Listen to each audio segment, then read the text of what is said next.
Alpine's Hemp Company. Gummies, seltzers, syrups, and more. Treat yourself to the best. Hello, this is the WHKY News for Wednesday, July 23rd. I'm Ralph Mangum. The WHKY News is on over-the-air TV every weekday, 5:30 and 10, channel 14.2. Look for us online, WHKY.com, and on our YouTube channel. In today's top stories, the Caldwell County Sheriff's Office is conducting a death investigation after deputies responded to the 2200 block of Playmore Beach Road in the Collettsville community. A person surveying hurricane damage in the area discovered a deceased individual in the water in a wooded area. The deceased has been identified as 37-year-old Casey Shaun Wilcox of Hudson. Collettsville Fire and Rescue personnel responded to the scene and worked to safely recover the body from the water. The investigation is ongoing. Our condolences to Mr. Wilcox's family and loved ones. A Statesville man received a maximum prison sentence of more than 10 years in a case involving multiple overdose deaths. Rob has the details. Details on the plea agreement in this case were released on Tuesday. There were two individuals who were found deceased in this case. They were found at a location in Statesville in November of 2023. 30-year-old Kaylin O'Brien Brandon pled guilty to several charges on July 7th. Those charges include death by distribution and involuntary manslaughter in connection to the 2023 overdose deaths of 33-year-old Brittany Peace and 35-year-old Heather Wilson, both of Statesville.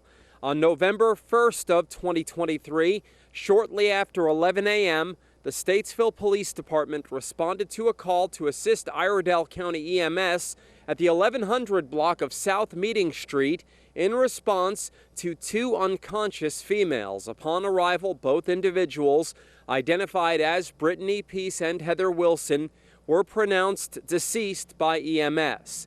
Upon initial investigation of the scene, officers found narcotics and drug paraphernalia in the bedroom where Peace and Wilson were found. In response to these findings, the Statesville Police Department narcotics investigators initiated a probe into the case. Evidence collected at the scene led investigators to Brandon, who was taken into custody later that day. Brandon was sentenced by Superior Court Judge Lisa Johnson Tompkins to a maximum of 12 years in prison. He is serving his sentence at the Craven Correctional Institution in Vanceboro, North Carolina. Reporting for WHKY News, I'm Rob Eastwood. Thank you, Rob. The Catawba County Commissioners met in regular session Monday. A public hearing was held to consider adopting a resolution confirming the final assessment roll for the Bay Point subdivision. The resolution also authorized the collection of assessments. On June 16th, the board adopted a resolution for the Bay Point subdivision establishing the preliminary assessment roll. They scheduled a public hearing for the approval of the final assessment roll and authorized the submittal of a petition for the NCDOT to accept the subject roads. Next, the board will conduct the public hearing, adopt the final assessment roll, and charge the tax administrator with the collection of the assessments. Property owners will then be notified of the assessment and payment options. The board approved the resolution. Read more at WHKY.com or at CatawbaCountyNC.gov. Part of a Watauga County road will close for a week while crews replace a culvert. Browns Chapel Road will close just north of its intersection with Bamboo Road beginning Thursday, July 24th, while crews install a corrugated metal pipe and concrete head wall. The new structure will increase hydraulic capacity. Hurricane Helene damaged the existing culvert. Detour signs will guide drivers around the closure to Bamboo Road, US 221, and Old US 421 to Browns Chapel Road. NCDOT officials expect crews to finish up by August 1st. Arianna Mack has the latest from Health and Human Services and the governor's wife.